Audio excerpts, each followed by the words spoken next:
She picked up the wine glass and poured it deliberately onto the table in front of every person who had laughed at her, not out of rage, out of absolute ice-cold control. The room went silent, and that was the moment they realized they had spent 20 years underestimating the wrong woman. But what happened before that moment, and the man in a Navy uniform who made it possible, is a story that will stay with you long after this video ends. Drop your city in the comments right now. I want to see how far this story travels, and if it moves you, subscribe. You won't want to miss what comes next.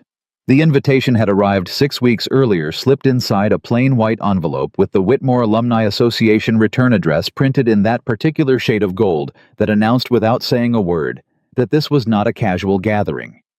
It was an event, a performance, a measuring contest disguised as a reunion. Nora Calloway had held the envelope for a long time before she opened it. She'd stood at her kitchen counter in the small apartment she rented above a dry cleaner's shop in Arlington, Virginia, listening to the low rumble of the machines below through the floorboards, and she had weighed the invitation like it was something that could hurt her. Because she knew it could. She hadn't seen most of these people in 20 years. 20 years was a long time. Long enough that she had quietly convinced herself the past didn't matter anymore. Long enough that she had built something, not something visible, not something anyone would photograph or post or celebrate, but something real. Translations. Dozens of them. Novels from Polish and Czech and Romanian and Hungarian that had found their way into English-language editions through her hands, through her mind, through hundreds of hours of solitary invisible work. Books that sat on shelves in university libraries and independent bookstores with her name buried on the copyright page in a font so small it might as well not exist. She was good at that, existing in small print. She opened the invitation anyway, and she went. The Grand Meridian Hotel stood at the edge of downtown like it had always been there, and always would be. All marble columns and brass fixtures, and a lobby that smelled faintly of fresh flowers and old money. Nora arrived at 7:14 minutes later than the 7 o'clock start time listed on the card, which was itself a small act of self-preservation. She did not want to be standing alone at the door when the first people arrived. She did not want to be seen waiting. What she had not anticipated was the coat check girl handing back her ticket with a polite smile that somehow communicated in the way that only certain social spaces can manage that Nora did not quite fit the picture. She was wearing a simple white silk dress. It had cost her more than she usually spent on clothes, but it was clean and elegant, and she had thought, she had genuinely believed standing in her bathroom mirror that afternoon, that it was enough. That she was enough. The first person she recognized was standing 12 feet away with a champagne flute and an expression like she had just smelled something unfortunate. Sienna Harlow. Sienna Rhodes in high school now. Sienna Harlow, which was a name that appeared regularly in the philanthropy sections of Washington lifestyle magazines. Sienna, who had been the kind of beautiful that required constant maintenance, the kind that took effort and money, and an entire supporting cast of people who helped preserve the illusion. She was still beautiful. That hadn't changed. What had changed was the hardness underneath it, the way her eyes moved through a room, the way a scanner moves through a document, not looking at things, cataloging them. Her gaze landed on Nora. It paused. Then it moved on. That was the whole of it. That single beat of dismissal, the moment of recognition, followed immediately by reclassification. Nora watched it happen, and felt it in the center of her chest, the same way she had felt it at 17, at 18, at every school event where she had stood slightly outside the circle and watched Sienna Rhodes organize the world into people who mattered, and people who were furniture. Nora picked up a glass of water from a passing tray. Not champagne, not because she didn't drink, but because her hands needed something to hold, and she walked into the main ballroom. The seating chart was posted on an easel near the entrance, names arranged at round tables of 10.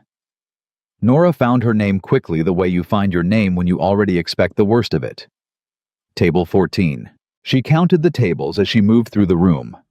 1 through 6 were clustered near the front, near the raised platform where the podium stood and the lighting was warmest. 7 through 10 formed a comfortable middle ring. 11 through 13 were pushed slightly further back near the edges of the room where the acoustics went soft. Table 14 was in the far corner next to the kitchen doors. She could hear the kitchen from her seat, the muffled clattering of plates, the occasional burst of staff voices, the mechanical hiss of something industrial. She sat down and placed her water glass on the white linen and told herself it didn't matter. She told herself she was an adult woman of 42 years who had survived harder things than a bad table placement. She told herself a lot of things in that first 5 minutes. None of them entirely worked. The other seats at table 14 filled slowly. A man named Ron Briggs, she vaguely remembered from AP Chemistry, now working in insurance, who shook her hand with a grip that said he was trying harder than he needed to. A woman named Patricia Yunt, class of 2002, who had brought her own business cards and distributed them the way some people distribute anxiety constantly, compulsively with no real target. 2 couples she didn't know at all. Recent Whitmore alumni younger who were clearly wondering how they had ended up at this particular table and were too polite to say so. And then the chair on her left remained empty. It remained empty through the appetizers, through the welcome remarks delivered by the Alumni Association president, through the first round of table conversation that Nora participated in, with the careful, practiced attention of someone who has spent a career translating meaning from one context into another. She was good at listening. She was good at watching. What she watched from her corner table by the kitchen was the front of the room. Gently. Sienna Harlow held court at table 2 with the ease of someone who had been rehearsing this exact performance her entire life. She laughed at the right moments and leaned in at the right moments and touched her husband's arm with a proprietary warmth that was visible from across the room. Grant Harlow sat beside her like a piece of architecture, broad-shouldered, silver-haired, the kind of man whose confidence occupied physical space. He ran a private equity firm with offices in 4 cities. Nora knew this because Patricia Yunt had mentioned it while distributing her second business card. Grant Harlow, Patricia had said, nodding toward table 2 with the reverence of someone naming a landmark. You know who he is, right, Harlow Capital? That's serious money. I know who he is, Nora said. She didn't really, but she had spent 20 years learning how to translate unfamiliar texts, and Grant Harlow was a familiar type. She could read the shape of him from here.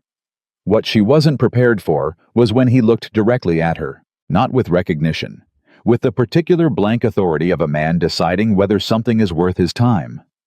He looked, he assessed, he looked away, and Sienna, following her husband's gaze with the automatic instinct of a woman who has learned to monitor everything he sees, looked at Nora too.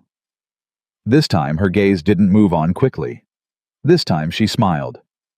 Sienna Harlow's smile was a weapon she had been sharpening since the 9th grade, and it had not dulled.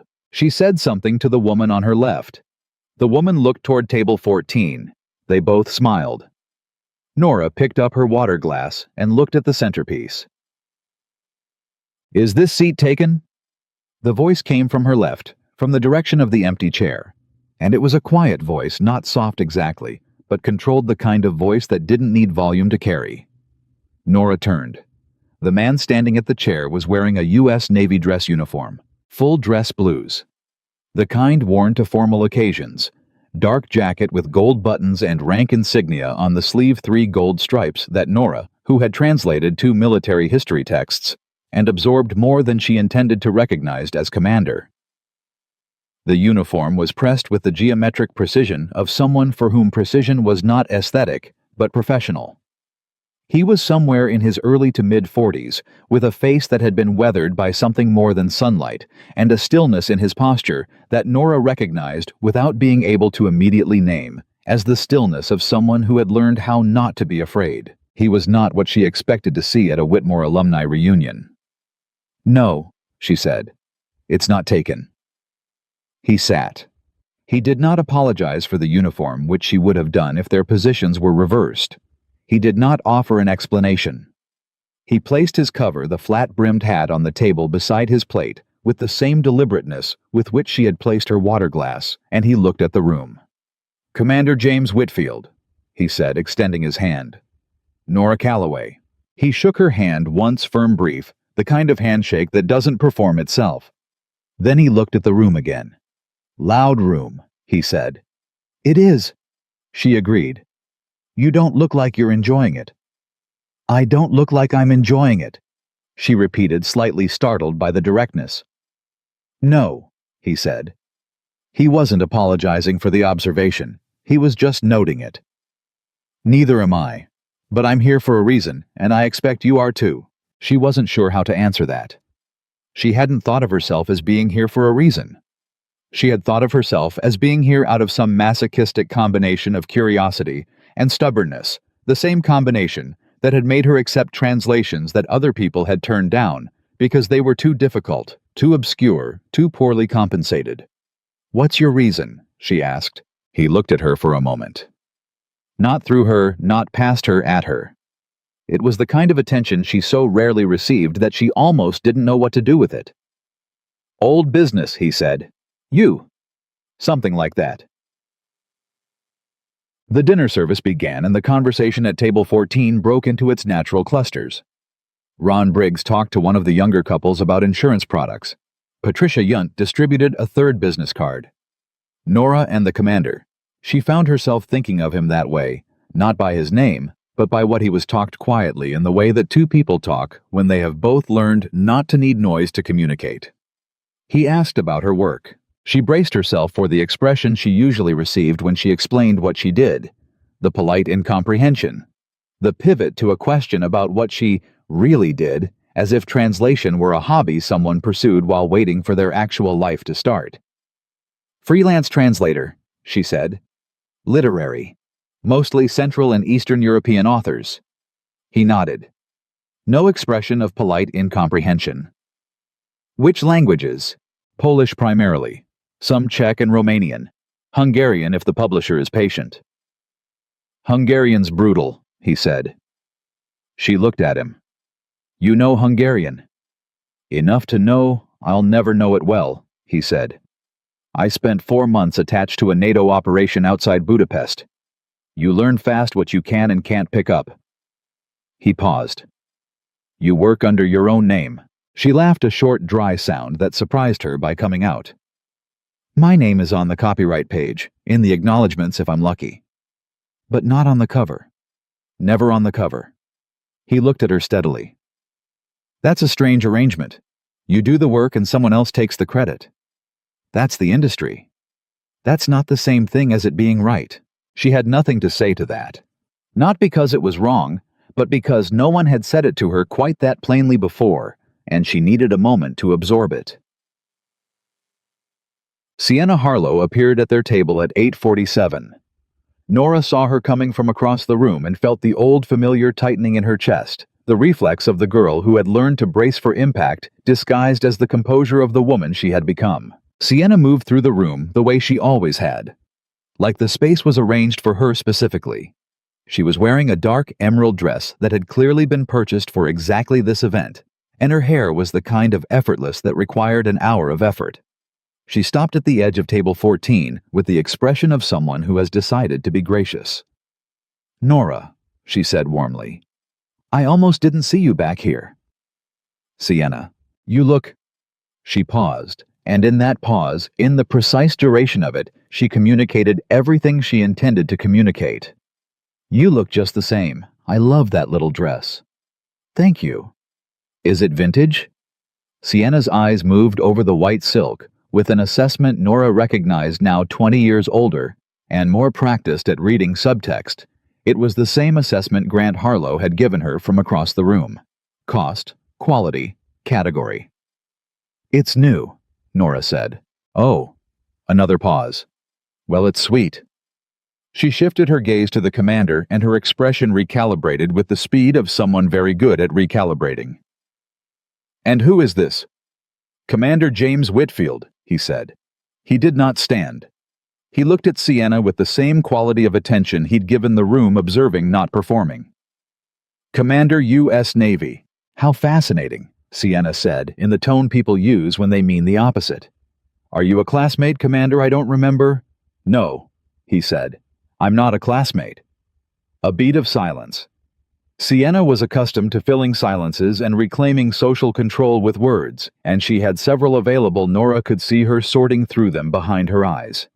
But something in the commander's directness had disrupted her usual rhythm. "Well?" she said, finally pivoting back to Nora, with the warm smile reinstated. "You must come say hello to everyone properly. Grant has been asking about what people ended up doing and—" She smiled. "You know how it is. Everyone's so curious." "I know how it is," Nora said. "So you'll come over?" Nora looked at her, at the smile, at the 20 years of carefully maintained superiority compressed into a single social invitation designed to remind her of her place. "Maybe later," she said. Sienna's smile adjusted by 2 degrees, not enough to break it, just enough to register the smallest possible amount of displeasure. "Of course," she said. "Enjoy your dinner." And she was gone back through the tables, back toward the light. "Chud, old friend," James Whitfield said. "Old classmate," Nora said. "There's a difference." "I know the difference." He reached for his water glass. "She came over here to look at you." "I know." "She wasn't checking on you. She was checking on herself." Nora looked at him. "What do you mean? People like that," he said in the same quiet, even tone he'd used for everything, not unkind, not cold, just precise. "They need to measure themselves against something they believe is less. It's a maintenance visit. She needed to confirm that you were still—" He seemed to choose his next word with the care of someone trained to say exactly what he means. "Still manageable." Nora was quiet for a moment. The kitchen doors burst open briefly behind them, and a server emerged with a tray of dessert plates, and the noise of it scattered across their conversation, and then faded. 20 years, she said finally. "And people don't change." "Some do," he said. "Most don't." He looked at the room, at the warm light and the laughter, and the performance of old connections being reinvented as permanent bonds. They change their circumstances. They buy better clothes. They marry the right people. But the thing that drives it— He shook his head slightly. "That stays." "That's a bleak view," she said. "That's an accurate view," he said. "I've been places where you can't afford a bleak view because it slows you down. So you learn to call things what they are. It's faster." She thought about this.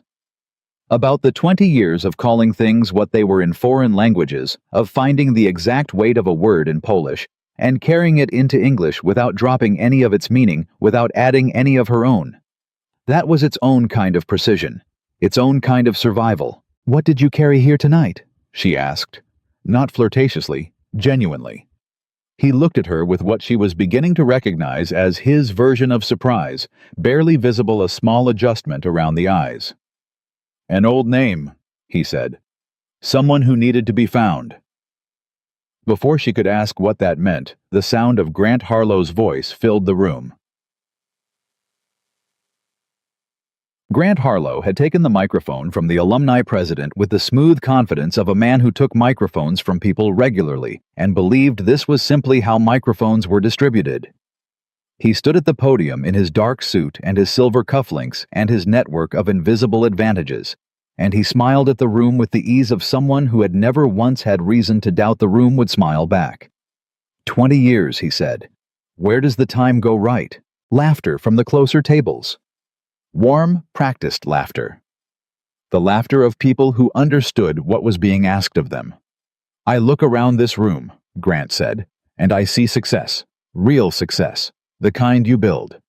He paused for effect. "And then I look at the corner over there by the kitchen." His gaze moved to table 14, and it landed on Nora.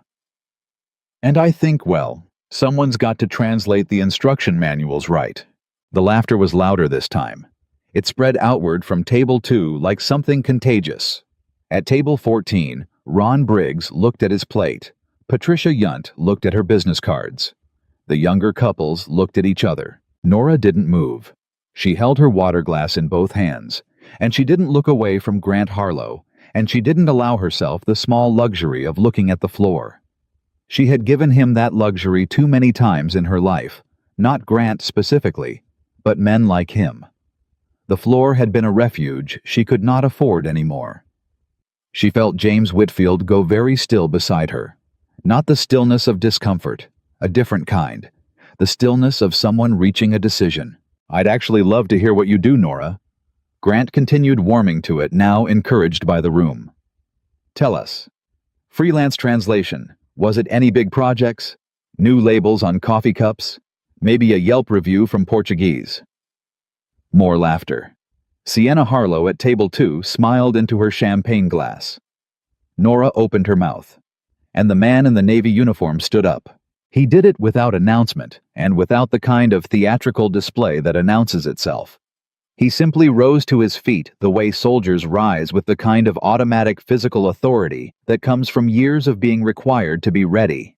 He was not the tallest man in the room. He was not the loudest. He had not said more than a few hundred words all evening. The room somehow went quieter.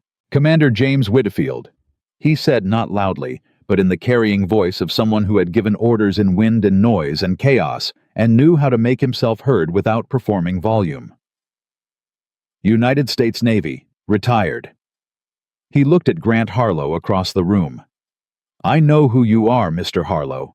I know your company. I know your partners.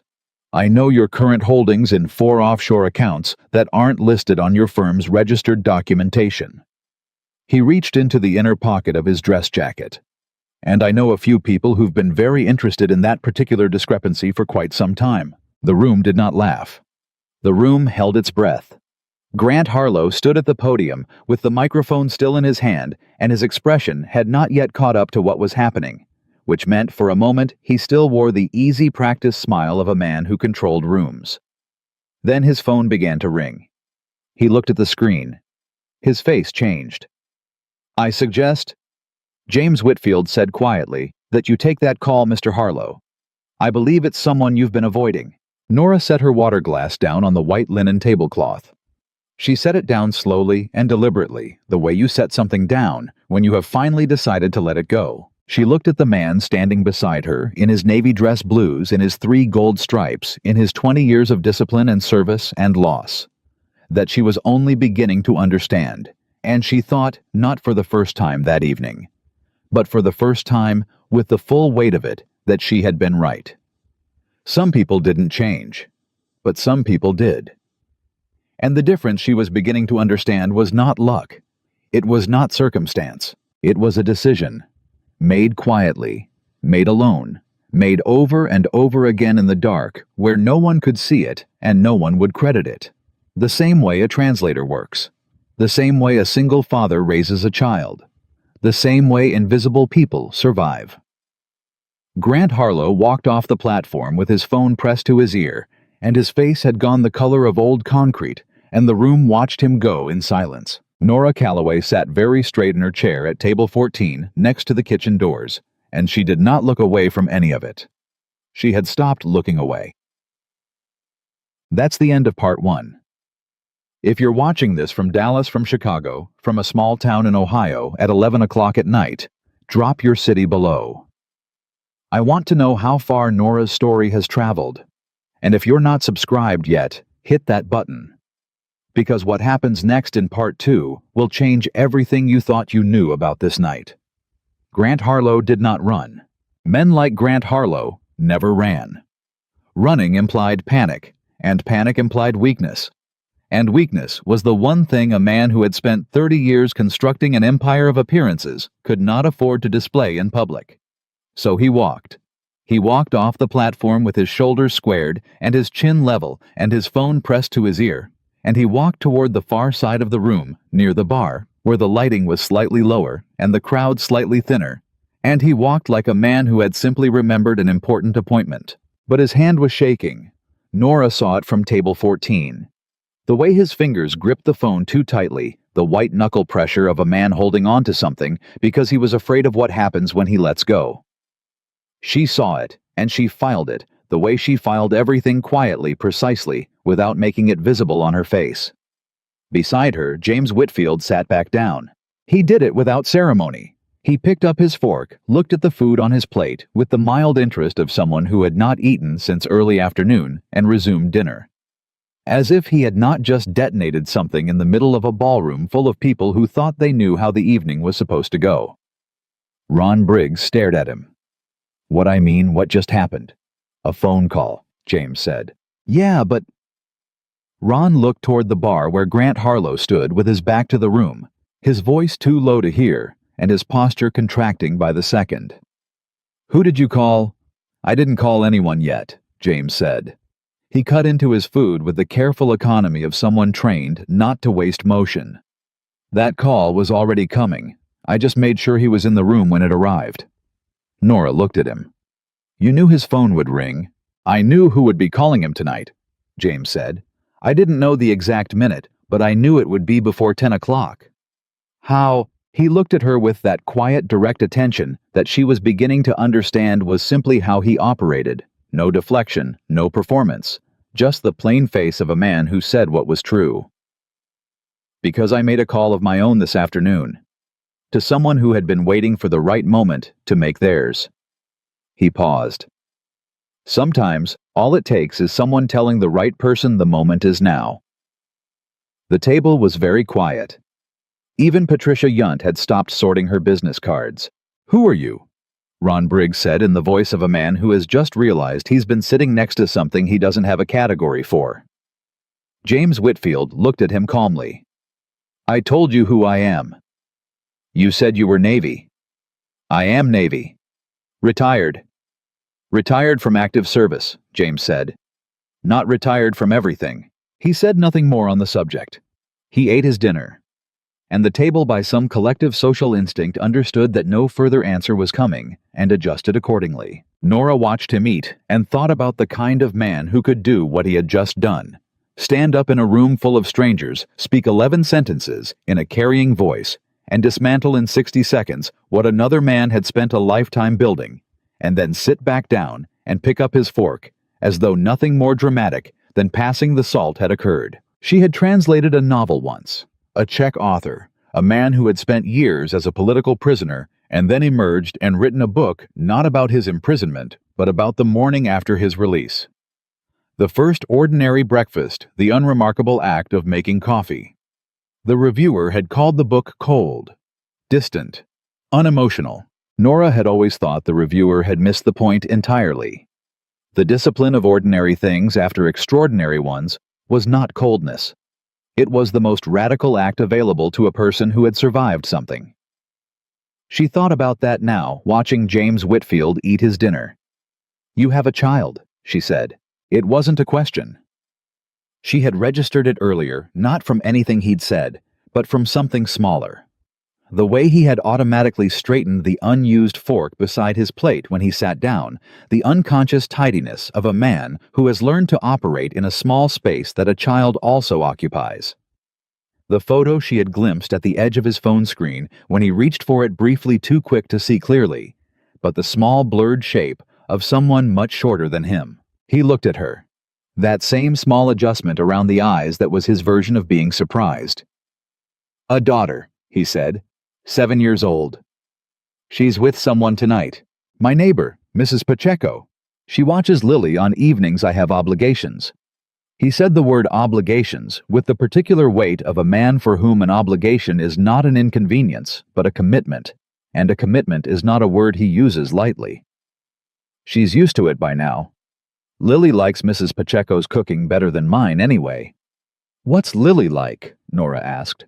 He considered the question with the seriousness he gave everything. "Relentless," he said finally. "She wants to know the reason for everything, why the sky is blue, why people shake hands, why the flag is folded into a triangle. She doesn't accept that's just how it is. She needs the full explanation every time." A small, involuntary softening happened at the corner of his mouth. Not quite a smile, but the shape one leaves behind. It's exhausting. It's also the best thing about her. Nora thought about her own childhood questions and who had answered them and how. Her mother, gone, he said, not harshly, not with the particular tightness that comes from an old wound still raw, just cleanly the way you state a fact that has been processed into something you can carry without it weighing more than it has to. 3 years ago, illness. It was fast. He paused. Fast is not necessarily a mercy. No, Nora said. It isn't.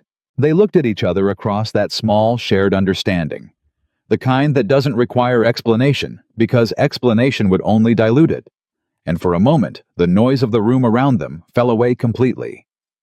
The laughter from table 2 and the clink of glasses and the low ambient performance of successful people performing success all receded, and there was only the quiet corner of table 14 and 2 people who understood each in their own way what it meant to carry something alone. Then Grant Harlow came back from the bar. His phone was in his pocket now, and his face had been reconstructed. Not perfectly. There were seams showing the slightly too controlled set of his jaw, the brightness of his eyes that came from adrenaline rather than confidence, but sufficiently. He had rebuilt the architecture of composure, and he wore it back into the room and took his seat beside Sienna and said something low to her that made her look sharply toward table 14. Sienna looked at Nora, looked at James, looked back at Grant. Grant shook his head barely perceptibly. Sienna's expression did something complicated that she immediately smoothed away. "He's scared," James said quietly, not looking at the Harlows. "I can see that," Nora said. "Scared people do one of two things," he said. "They retreat or they escalate. With a man like that," he picked up his water glass, "escalation is more likely. His ego won't permit retreat, not publicly, not in front of this room." "So what does that mean for tonight?" "It means," James said, "that this is not over." He was right. It took 18 minutes. Nora knew because she counted them the way she had learned to count things when she was nervous. Words per page, characters per line, the number of times a difficult client emailed before she responded. 18 minutes during which the room slowly resumed its previous rhythms, during which the Alumni Association president made a gentle joke from the podium about phones and important business, and everyone laughed and recalibrated, during which table 14 returned to its own careful conversations, and during which Sienna Harlow made her way through the room one more time. This time she didn't come alone. Grant was with her. He was wearing the smile again, the easy one, the one that had been installed so deeply over so many years that it operated even now almost independent of his actual emotional state. He moved with Sienna through the tables toward the corner of the room with the ease of a man who has decided that the best defense is a performance of offense, that if he comes to the problem, it cannot come to him. He stopped at table 14 and looked at James Whitfield. "Commander," he said, "acknowledging the rank as you acknowledge a chess piece you're about to take. Hell of an entrance earlier." "I didn't intend an entrance," James said. "I said what needed to be said." "Right." Grant pulled out the empty chair across from James without asking, without looking at who it might belong to, with the automatic possession of a man who takes chairs in rooms because rooms do not tell him no. He sat. Sienna remained standing beside him, one hand on the back of his chair. "So here's the thing, Commander. I appreciate the theater. I really do. But whatever someone told you about my business structure, I didn't receive information about your business structure," James said. "I reviewed documentation. There's a distinction." A small muscle moved in Grant's jaw. "Documentation from whom?" "From several sources," James said. "Over a period of time." "That's not an answer." "No," James agreed. "It isn't." Grant studied him. The easy smile stayed in place, but his eyes were doing something different from his mouth, the calculation behind them now fully visible to anyone who knew how to look. Nora was looking. She had spent 20 years translating the gap between what words said and what they meant, and she was reading this man the way she read difficult text slowly, carefully taking nothing at face value. "Here's what I think," Grant said. "I think someone fed you bad information. I think there are people in my industry who have reasons to misrepresent my company's structure, and I think you walked into this room tonight with a file full of someone else's agenda." He leaned back, relaxed, easy. "So here's what I'm going to do.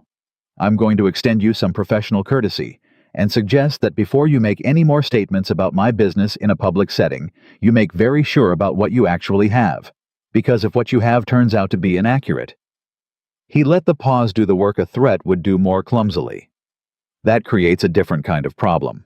For you." James Whitfield was quiet for a moment. When he spoke, his voice had not changed at all. Not in volume, not in pace, not in anything. "Mr. Harlow, in 2019, through a holding company registered in the Cayman Islands under the name Arcadia Asset Partners, Your firm directed $34 million into a residential development project in Northern Virginia. That project was managed by a company called Meridian Build Group, which was co-owned by a man named Daniel Rourke. Grant went very still. Daniel Rourke was at the time under active investigation by the Financial Crimes Enforcement Network for wire fraud related to a separate project in Maryland. Your firm's legal team received notification of that investigation in March of 2019. The Arcadia transaction was completed in April of 2019. James looked at Grant across the table without expression. 3 weeks after your attorneys knew. The documentation I reviewed includes the notification memo, the transaction records, and a series of internal emails discussing whether the reputational risk of proceeding was manageable. The word manageable appears 11 times in those emails, Mr. Harlow. I counted. The smile was gone. Not adjusted. Not modified. Gone. Sienna's hand resting on the back of Grant's chair had become motionless. How? Grant started. Daniel Rourke, James said, has been cooperating with federal investigators since January of this year. I imagine the call you received earlier this evening had something to do with that. He picked up his water glass. I wasn't the source of that call. I simply knew it was coming. The table was so quiet that Nora could hear the kitchen beyond the doors, the steady industrial rhythm of people doing work that no one in this room would ever acknowledge. Who are you? Grant said. He said it without the executive composure now. He said it the way ordinary people ask questions when the ground has shifted and they are trying to find something solid. I told you who I am, James said. I'm the man who was sitting in the corner by the kitchen when you made a joke about a woman's work to entertain a room. That's all. He set the water glass down. And I'm also the man who received an invitation to this event under the name of someone I've been looking for a long time. So I came, and I found more than I expected. He glanced at Nora when he said it, just briefly. A glance that contained something she didn't yet have full words for, the way a translation sometimes begins with the intuition of meaning before the exact words arrive. Grant stood up. He did it carefully, the way a man stands when his legs may not be entirely reliable. He looked at Nora with an expression she hadn't seen on his face all evening. Not the contempt, not the easy cruelty of someone performing for a crowd. Something older and less rehearsed. Almost confusion. The confusion of a man encountering something he had not assigned a category to, and now too late needed one. Nora, he said. She looked at him. He stopped. Tried again. The translation thing. I was just having fun, she said. I know. You were just having fun. She held his gaze. I've been the punchline in that joke for a very long time, Grant. I'm used to the setup. What I'm no longer willing to do is perform my part of it. He looked at her for a moment longer. Then he turned and walked away from the table, and Sienna went with him, and the space they left behind was not the comfortable absence of unwanted company, but something more complicated. The particular silence that follows when something that has been wrong for a very long time finally gets named out loud. Patricia Yunt let out a long breath. Well, she said, that was something. Yes, Nora said. It was. James Whitfield looked at his plate. Did they clear the entrees already? I didn't finish. Ron Briggs stared at him for a full 3 seconds. Then he laughed. A real laugh startled out of him, the kind that arrives before your social filter has time to screen it. You're something else, Commander. You know that. So my daughter tells me, James said. Nora smiled. She didn't plan it. It arrived on its own the way the real ones do, and it felt strange on her face because she hadn't used it genuinely all evening, and her face had almost forgotten what it was for. But across the room, the things that had been set in motion were not finished. Nora could see it in the quality of stillness at table 2. Could see Sienna leaning into Grant's ear, the sharp angle of her whisper. Could see Grant on his phone again this time, not pressed to his ear, but typing rapidly, his thumbs moving with the frantic energy of a man sending messages he should have sent earlier. She could see 2 other men at nearby tables who had been introduced to her earlier as colleagues of Grant's men from his industry, from his network, from the particular ecosystem of connections that a private equity firm cultivates, now also on their phones, now also whispering, and the contagion of quiet alarm that was spreading outward from table 2, like something in water. "It's moving," she said to James. "Whatever you started." "It was already moving," he said. "I didn't start it. Rourke did in January when he started talking to investigators. I just made sure the timeline intersected with tonight." "Why tonight?" He was quiet for a moment, looking at his hands on the table. The hands of a man who had spent years in discipline and service in the physical vocabulary of hard work, and they showed it not roughly but honestly, the way a tool shows its use. "Because I was going to be here anyway," he said. "For the other reason." "The invitation." "Yes." "The old name," she said, remembering. "Someone you were looking for." "Someone I knew a long time ago," he said. "Someone who, when I was young, before the Navy, before any of it." He stopped, looked at the table. The way you look at something when you are deciding whether to continue. "I wasn't always what I am now. I grew up without much, without stability. There was a period." He paused. "There was a period of a few years in my early 20s when I was completely on my own. Not just alone. Actually without resources. Without a roof most of the time." Nora said nothing. She waited the way she waited when a sentence in a foreign text needed space to finish itself. "There was a man who helped me," James said. "He found me in a bad situation, and he didn't make a project of me, didn't make it a charity, didn't make it about himself. He just helped.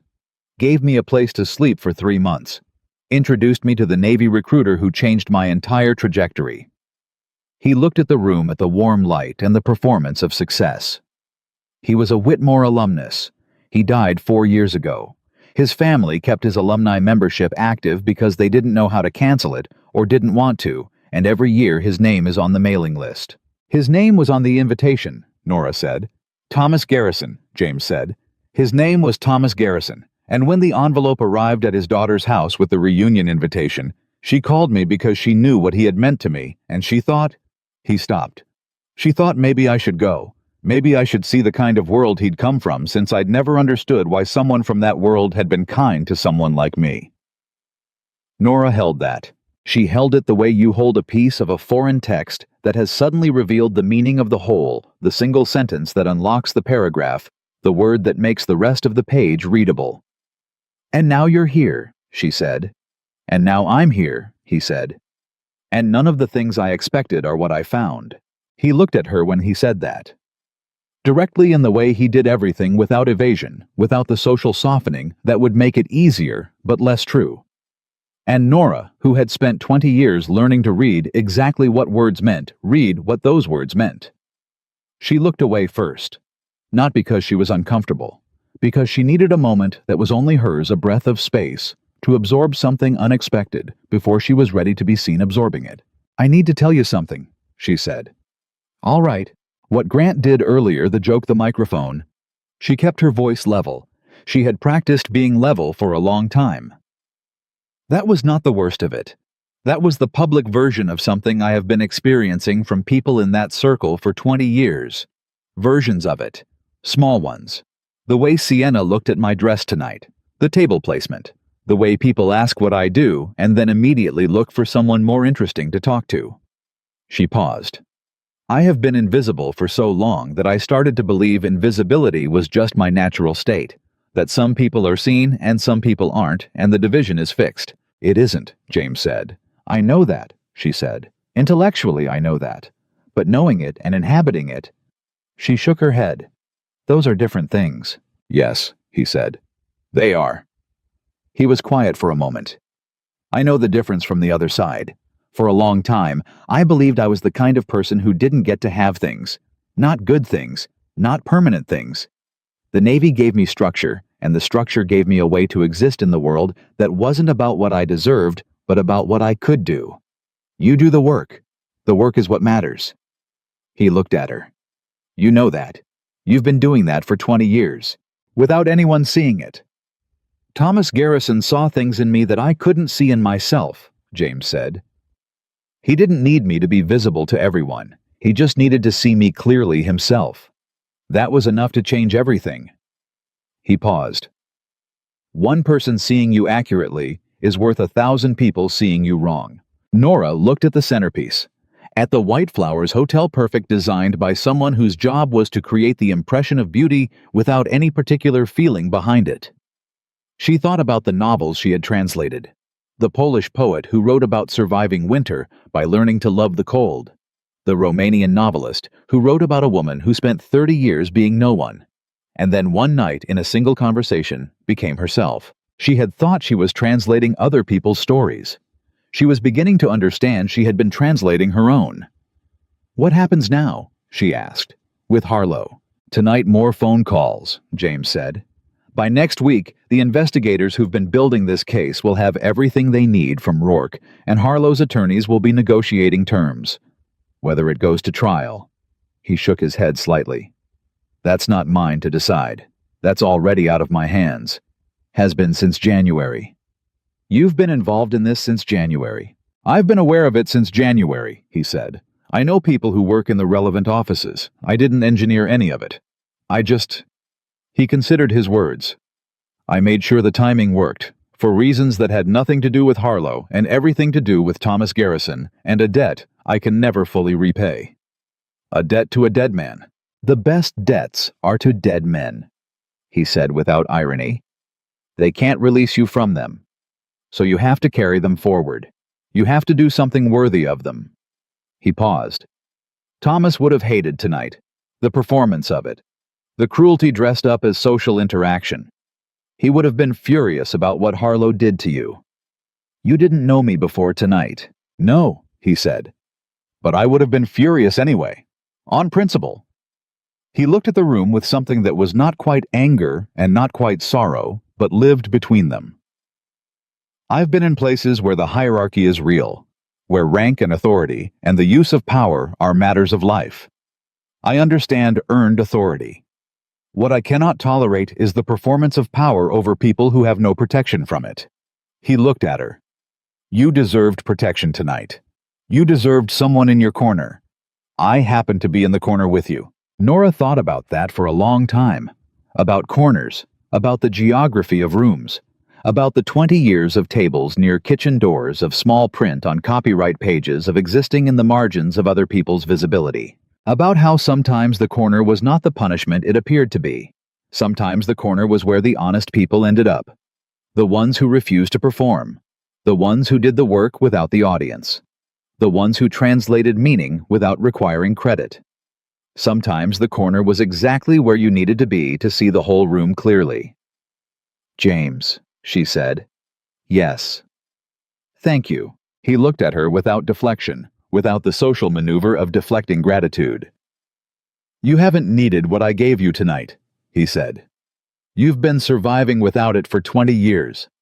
What happened tonight was just the rest of the room catching up to what you already were." From across the room, raised voices began, not loud yet, but insistent. The sound of a situation that had been held below the surface finally breaking through. Grant Harlow was standing. His phone was in his hand, and two men Nora didn't know were standing with him, and the conversation they were having had broken out of the polite register entirely. Sienna stood slightly apart from him, and her face was doing something Nora had never seen it do in 20 years. It was afraid, not the performed worry of a woman practiced in social management. Something deeper and less rehearsed than that. The fear of a woman who has built her entire life on a structure she is only now understanding may not have been as solid as she believed. She looked across the room toward table 14. She looked at Nora. And Nora, for the first time in 20 years, did not look away first. She held Sienna Harlow's gaze across the room, across the tables and the centerpieces, and the 20 years between them, and she held it until Sienna was the one who turned away. It was a small thing. No one saw it. No one would write it down, or photograph it, or celebrate it. But Nora felt it in the deepest and most private part of herself. The place where the 20 years lived. The place that had absorbed every small dismissal, and every polite cruelty, and every table by the kitchen door. And she felt something shift there. Not dramatically, not with fanfare, quietly. The way the most important things always happen. The raised voices across the room didn't peak all at once. They built the way, Pressure builds gradually, invisibly, and then suddenly at a threshold where it could no longer be contained. Grant Harlow was speaking to the two men in low, urgent tones that had stopped pretending to be casual, and Nora could see from table 14 the way the conversation was losing its architecture. The careful structure of a man used to controlling outcomes was visibly coming apart at the joints, and the two men he was speaking to colleagues. Nora had gathered men from his professional world who had come to this reunion as extensions of the network. Grant maintained the way some men maintain a garden, constantly, obsessively. Because the garden is the proof of who they are. Those men were not giving him what he needed. They were giving him distance. She recognized the particular body language of it. The slight lean away, the arms crossing, the eyes moving toward exits. She had seen it in professional settings when a client realized mid-meeting that they had made an error in judgment, the slow physical withdrawal that preceded the formal one. She had seen it in translation work when a publisher realized a contracted text was not what they had hoped.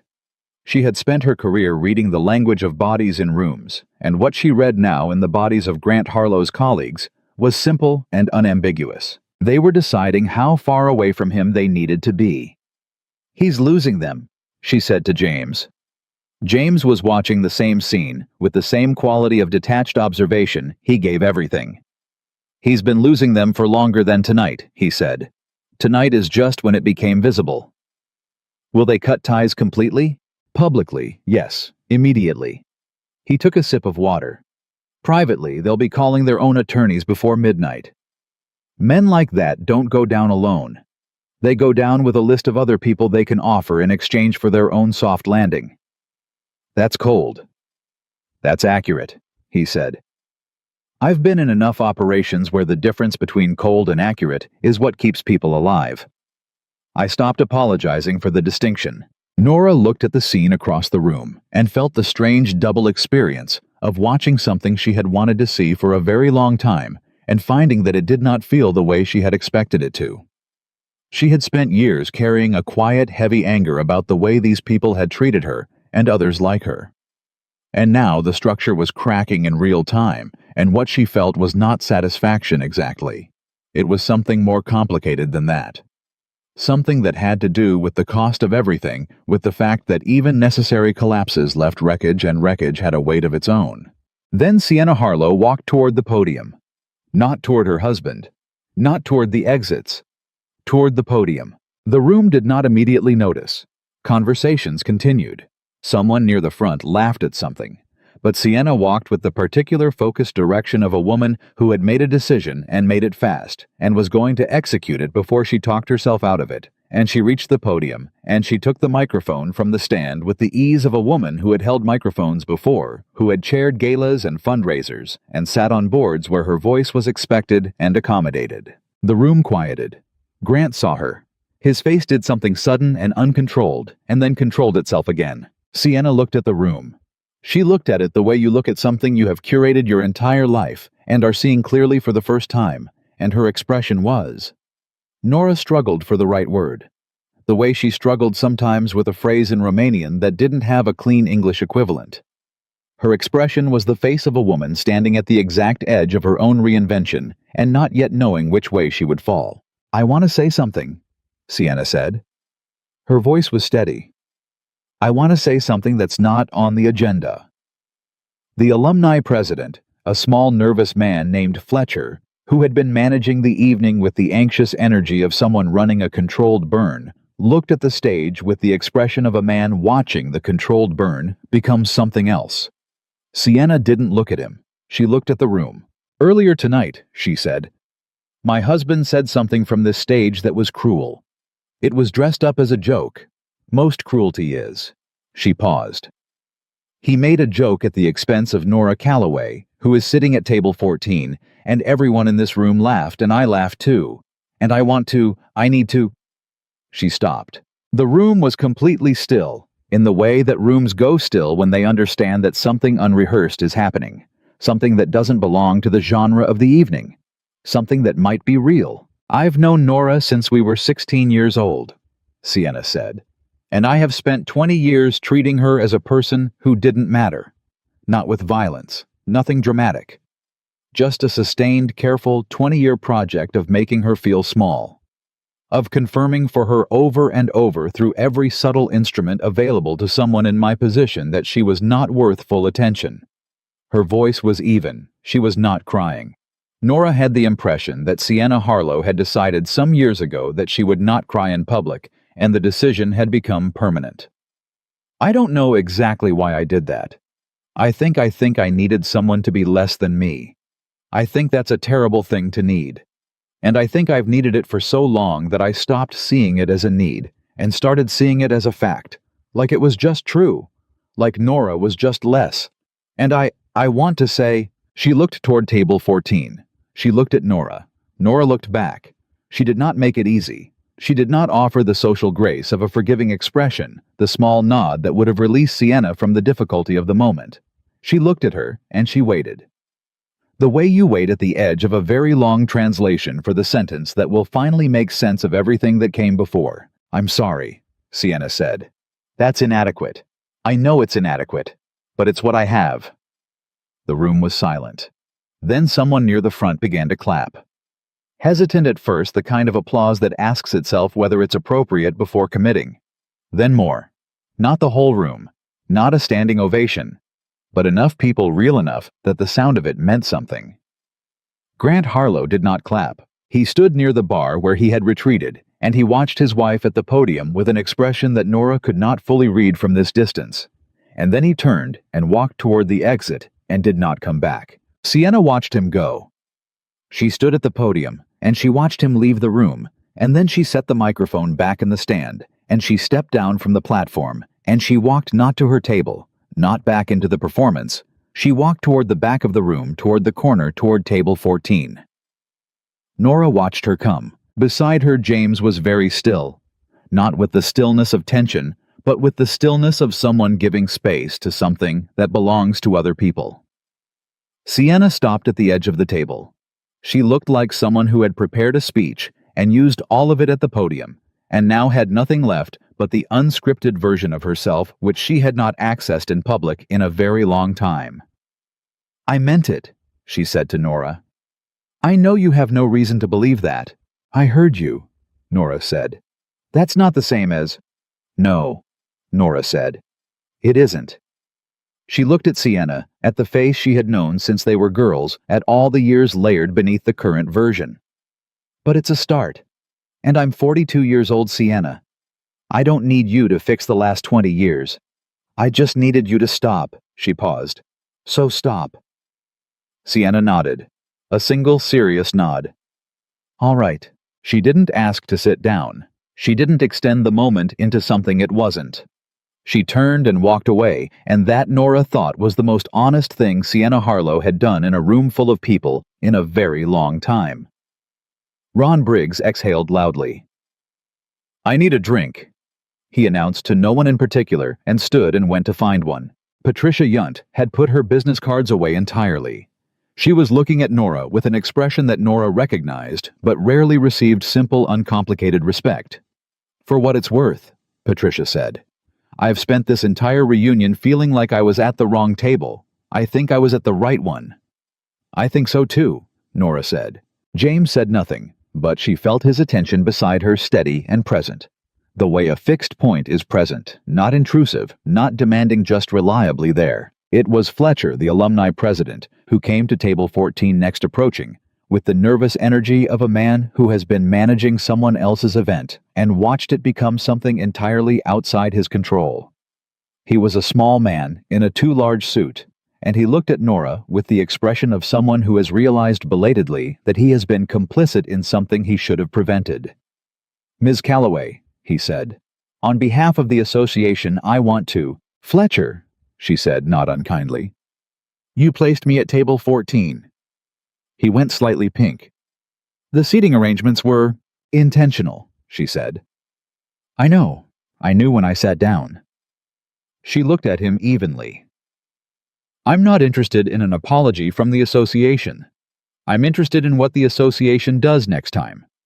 Whether the people who are assigned to the corner tables by the kitchen are placed there because someone decided they were irrelevant, or whether the process is actually blind." She tilted her head. Is the process blind, Fletcher? He opened his mouth, closed it. No, he said finally. It isn't. Then that's the conversation worth having, she said. Not tonight, but worth having. He nodded with the relief of a man given a concrete task instead of an impossible one, and retreated. James was watching her. What? She said. Nothing, he said. Just watching you work. Work. You just redirected an apology into a structural critique and gave the man a path forward he could actually take, he said. That's a skill. 20 years of translating difficult texts, she said. You learn to find the usable version of things. He smiled. A real one this time, not the nearly smile she had seen earlier, but an actual full-formed smile, brief and unguarded, the kind that arrives when the defenses come down for just a moment, and it changed his face so completely and so quickly that she understood in that instant why he kept it private.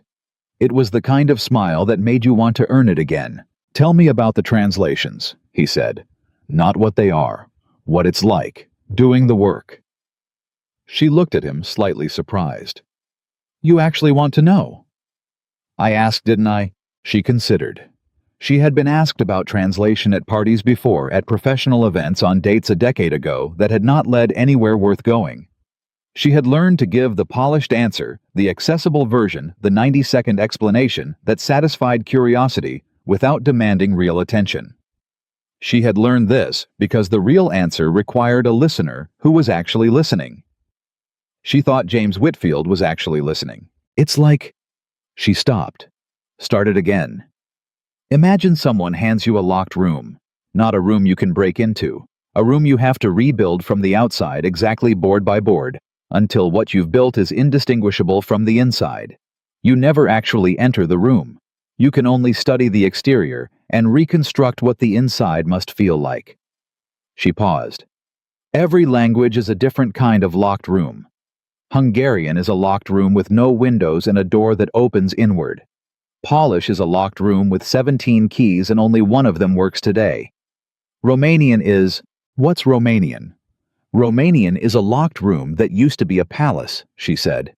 You can see the original architecture under everything that was done to it later. It's beautiful and sad and very hard to hold in one hand. He was quiet for a moment, absorbing this. And you do this alone. Always alone. And the person whose room you've rebuilt, the author, they don't always know it's been done well, she said. The Polish poet I translated 3 years ago, the one that won the PEN Award, the English translation won the PEN Award. He sent me a card, a handwritten card in Polish. He said... She paused. He said reading his own work in my translation was like hearing his own voice played back to him from very far away. He said it was strange, and it was right, and it was the loneliest feeling he had ever felt that was also a comfort. She looked at the table. That card is the only professional recognition I have ever received that meant anything. Where is it? On my refrigerator, she said, under a magnet shaped like a Warsaw tram. He looked at her with something she couldn't name immediately. When she found the word for it, it surprised her. The word was reverence. Not romantic, not performative, the particular quality of attention a person gives to something they recognize as genuinely rare. Nora, he said. Yes. I need to tell you something about the invitation. She waited. Thomas Garrison, the man I told you about, the one who helped me, he knew about you, James said. She stared at him. Not personally. He didn't know you personally. But in the last year of his life, he was on the board of a small literary foundation, a grant foundation for independent translators, and he reviewed applications. James reached into the inner pocket of his dress jacket and produced a folded piece of paper, the kind of paper that had been carried carefully handled often. He set it on the table in front of her. He kept this. His daughter found it when she was going through his files after he died, and she gave it to me because she thought I should know the kind of man her father was, what he spent his time on. Nora looked at the paper without touching it. What is it? She said, though some part of her already knew. A letter of recommendation, James said, that he wrote, for a grant application, for a translator whose work he described. He paused and looked at the paper. He described her work as, quote, among the most precise and empathetic translation work being produced in the English language today, by a practitioner who has been consistently overlooked by every major recognition body and deserves immediate and substantial redress. Nora's hands were in her lap. She pressed them flat against her thighs. The application wasn't funded that year, James said. Budget cuts. The foundation folded 2 years later. Thomas died without knowing whether any of his recommendations had made a difference. He looked at her. The name on the application was Nora Calloway. The room continued around them. The clink of glasses, the sound of voices reconstructing a normal evening over the rubble of an abnormal one. The kitchen doors behind them opened and closed. Opened and closed. Nora picked up the letter. She unfolded it carefully, the way you handle something fragile, and she read it. She read it twice. The handwriting was old-fashioned and legible, the cursive of someone who had learned to write in an era when handwriting was still considered a form of character. The words were exactly what James had described, and more specific, precise. The words of a man who had actually read her translations, who had followed the footnotes and understood the choices and recognized what it cost to make them. A stranger. A man she had never met. Dead for 4 years. He had seen her. She folded the letter and she held it in both hands, and she did not cry, not because she was not moved, but because she had not cried in a very long time, and the machinery of it seemed to require more than she could spare in a room full of people. She held the letter, and she breathed. "Why did you bring this tonight?" she said. "You could have this didn't need to happen here." "No," he said. "It didn't. I wasn't planning to show you until—" He stopped. "I wasn't certain I would show you at all. I wasn't sure what the right thing was." His voice had changed slightly. "Not much, but enough." And then Harlow made his joke, and I looked at your face while the room laughed, and I thought Thomas would have wanted her to know. Tonight, not later. Tonight. She looked at him. "He helped you," she said. "He helped me. And you came here tonight because of him." "Yes. And you ended up at this table." "By choice," he said. "When I saw the seating chart, I saw where you were placed, and I—" He stopped. "I chose the corner. Deliberately, because I could see from across the room that the corner was where the honest people were sitting." Nora thought about that for a long moment. About Thomas Garrison, who had been kind to a homeless young man, and separately had read the work of an invisible translator, and separately had been mourned by a daughter who had sent a Navy commander to a reunion with a folded letter in his jacket pocket. About the way good acts move through time in directions you cannot predict, touching people who will never know they were touched by the same source. About the way invisible work persists. "The foundation that folded," she said.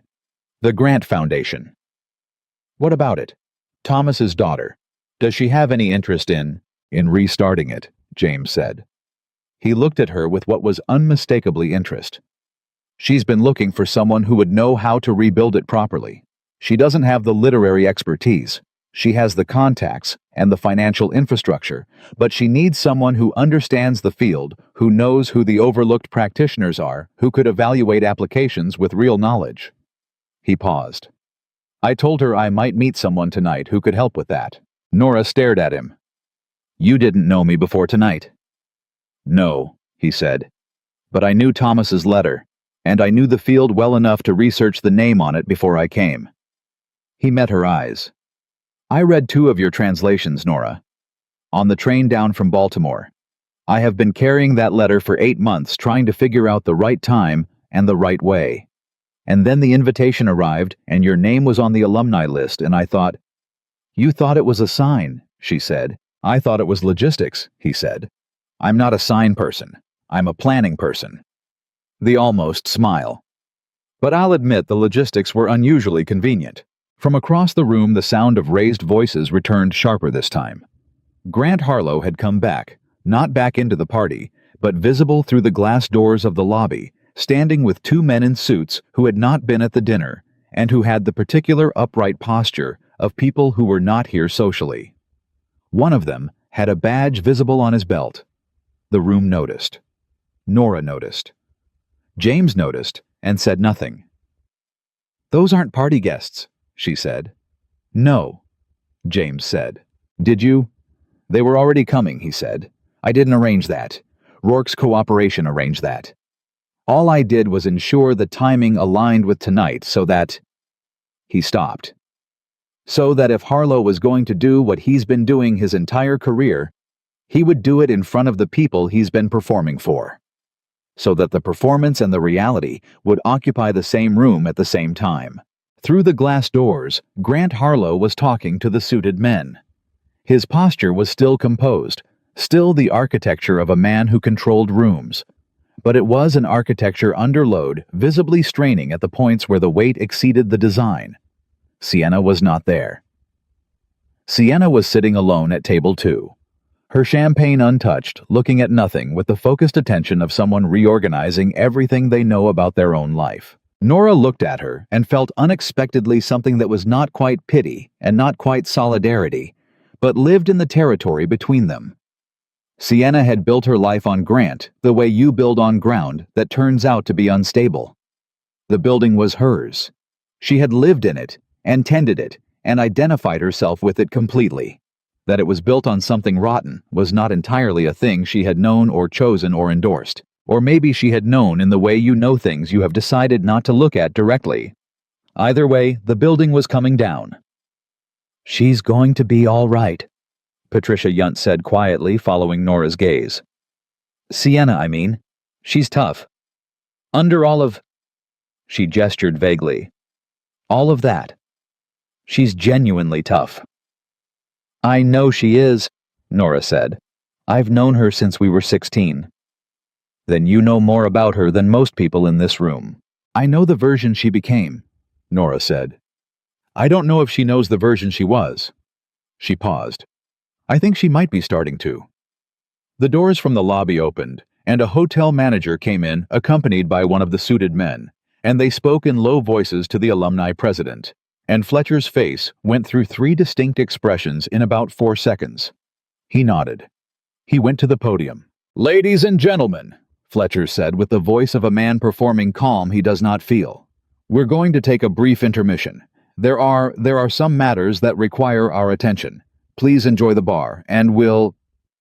He looked at his notes, which did not contain anything useful for this situation.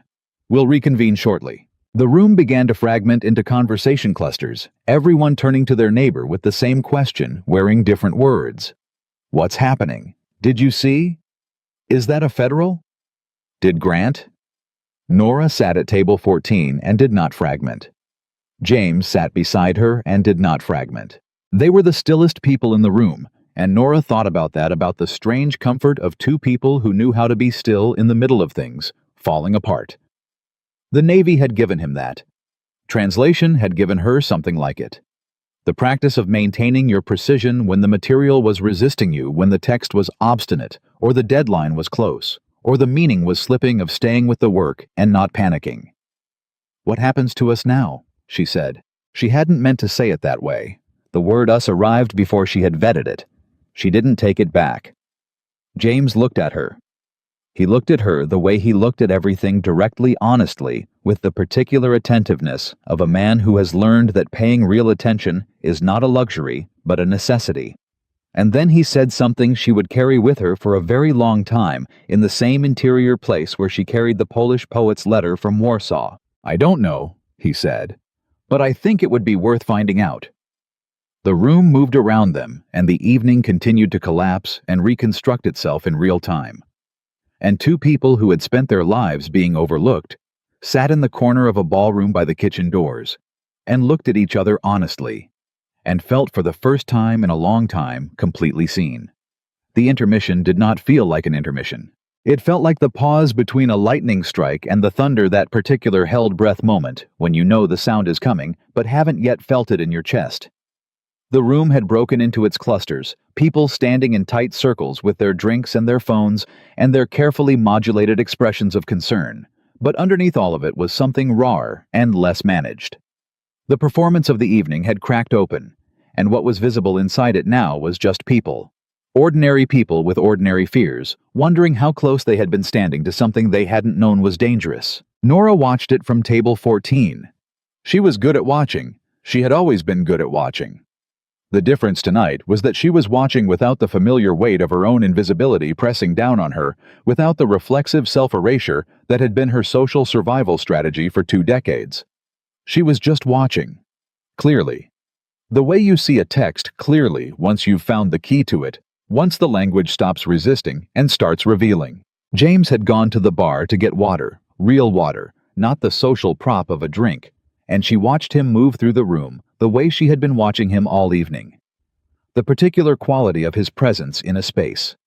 The way people stepped aside for him without quite knowing why, the unconscious social accommodation of someone who occupied their own ground so completely that the space simply arranged itself around them. The Navy uniform helped, but it wasn't only the uniform.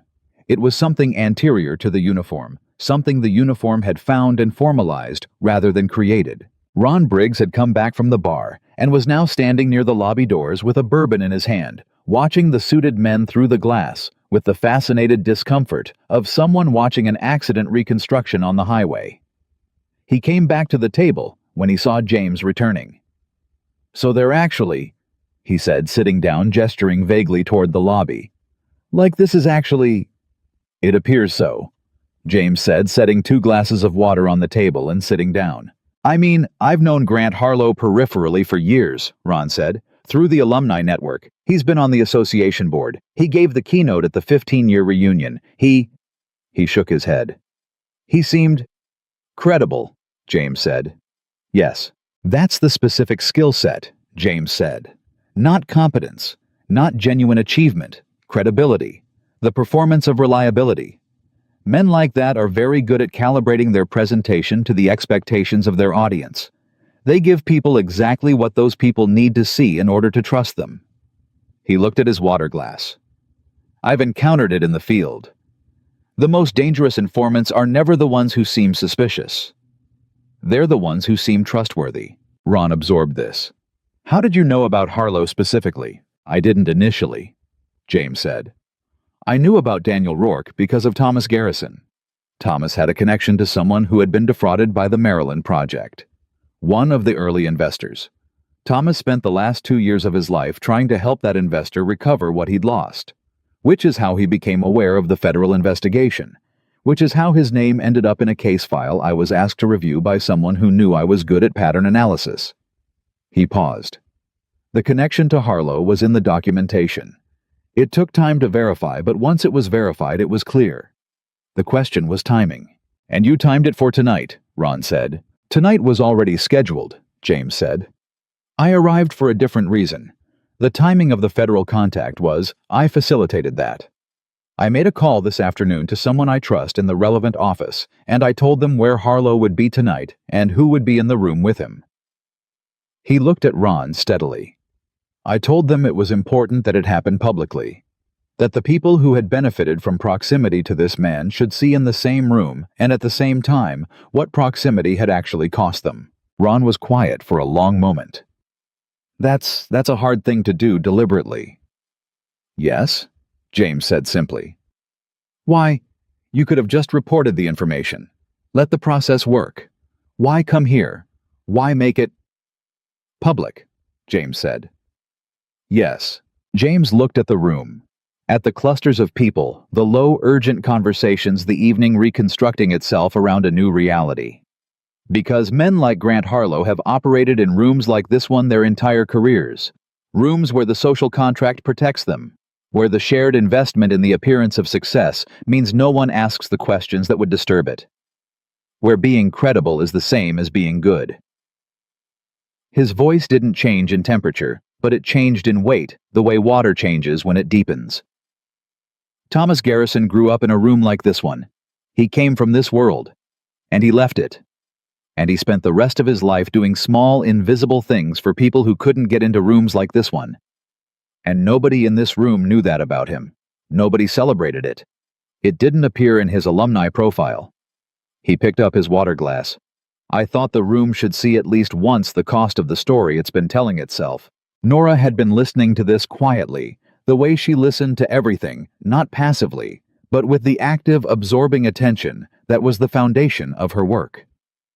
She was listening, and she was also thinking about Thomas Garrison, whom she had never met, who had read her work in the last year of his life and written 11 sentences about it in careful cursive on paper that had traveled from his files to his daughter's hands, to a Navy commander's jacket pocket, to this table by the kitchen doors. She was thinking about the way good things move through the world, how they travel through people who will never meet each other, connecting lives in patterns that are only visible in retrospect if they are visible at all.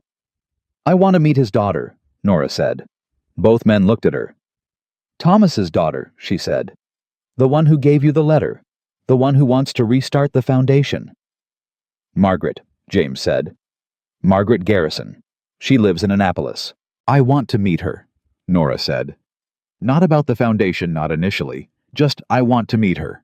I want to tell her that her father's 11 sentences about my work are the most important professional recognition I have ever received, and that they're on my refrigerator under a magnet, and that they kept me going through a translation last winter that I was ready to abandon." She paused.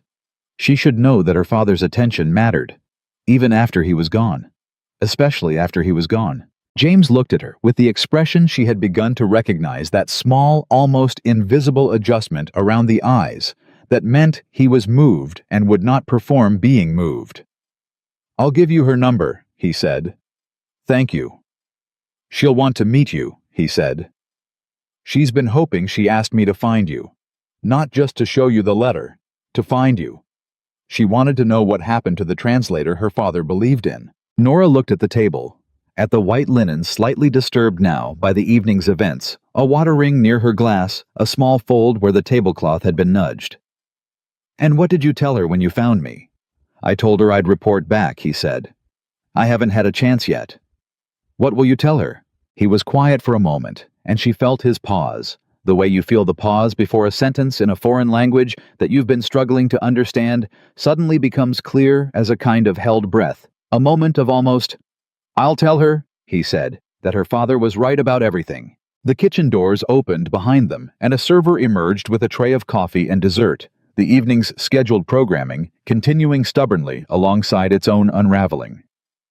The server set cups on the table with practiced efficiency and retreated, and the small, ordinary gesture of it, coffee at 9:30 in the evening in a hotel ballroom, was so normal against the background of everything else that Nora almost laughed. She picked up her cup. James picked up his. They drank coffee in the corner by the kitchen, and the room continued to deal with itself around them. It was Patricia Yunt who first noticed Sienna moving. "She's going to him," Patricia said quietly, nodding toward the lobby. Nora turned. Sienna Harlow had stood from table 2 and was walking toward the lobby doors with the focused direction she had used earlier going to the podium. But this was different. This was not the direction of a decision made fast before courage ran out. This was slower, more deliberate. The walk of a woman who has thought something through completely and is now simply following it to its conclusion. She pushed through the lobby doors.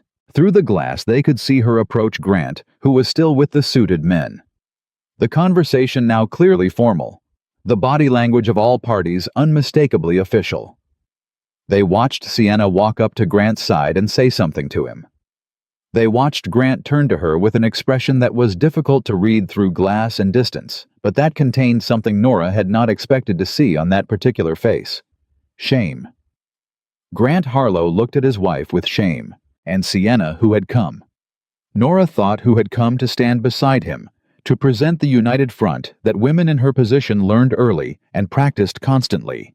Sienna looked at him for a long moment, and then she shook her head, and she turned around and came back inside. She walked back through the ballroom without stopping, without looking at anyone, and she went through a side door near the far wall, and she was gone. Nobody said anything about it. The room processed it in silence, the way rooms process things that they don't have a social script for. And then the conversations resumed at a slightly different pitch, slightly lower, slightly more honest. And the evening continued. "Good for her," Patricia said with a decisiveness that surprised everyone at the table, including herself. She picked up her coffee. "That's a hard thing to do. In public. In front of all of this." She looked at Nora. "You know what I kept thinking watching everything tonight?" "What?" "That we all came here to perform 20 years of success," Patricia said. And instead we got 20 years of truth. And the truth is better. It's uncomfortable, and it's messy, and half the people in this room are going to spend the drive home completely rethinking their lives. But it's better. She set her cup down. I'm going to stop handing out business cards. That might be a good idea, Ron said. I hand them out because I'm afraid of not being taken seriously, Patricia said with the bluntness of someone who has just decided that tonight is the night for bluntness. I do it because I think if I give you the card, you'll see the title, and if you see the title, you'll think I matter. And I've been doing that for 20 years, and it doesn't work, and I'm going to stop. She looked at Nora. How did you stop being afraid of not being taken seriously? Nora considered this. It was a real question, and it deserved a real answer, not the polished version. I didn't stop being afraid, she said. I just got tired of letting the fear make my decisions. There's a difference. She looked at her coffee. I was afraid tonight. Walking into this room, sitting down at this table. Every minute that Sienna came to measure herself against me, I was afraid the whole time. She paused. But I stayed. And I didn't perform anything that wasn't true. And somewhere in the middle of staying and not performing, the fear became background noise instead of the main event. Patricia nodded slowly. She stopped. That's actually useful. I expected something more inspiring. Fear doesn't get inspiring, Nora said. It just gets manageable. That's enough. That's enough, Patricia agreed. James was listening to this with the particular quality of attention he gave to things that confirmed something he had already understood. He looked at Nora. In the Navy, he said, we had a phrase. We said brave is not no fear. Brave is deciding the mission is more important than the fear. He paused. For 20 years your mission was the work, the translations, staying with it when no one was watching and no one was crediting you, and the fear said you were wasting your time. He looked at her steadily. That's brave, Nora. By any definition, that matters. She looked at him across the table and felt the peculiar vertigo of being seen accurately by someone who has no investment in the version of you that you've been maintaining for other people's comfort. It was disorienting. It was also, she thought, the closest thing to freedom she had felt in a very long time. You said something earlier, she said, about being homeless for a period. He looked at her. Yes. Tell me, she said.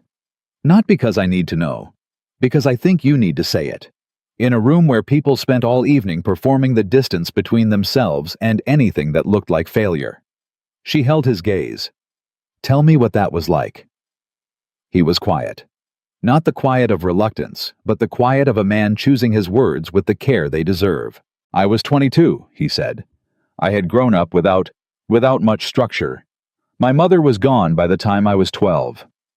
My father was present in the technical sense of the word. Beyond that, he shook his head. I left home at 17, and I worked whatever work I could find, and I was fine more or less for a few years. And then I wasn't. And then I was in a city I'd moved to for a job that disappeared, and I had $37 in a backpack, and I spent 6 weeks alternating between a shelter in Georgetown and a park bench, depending on the bed availability.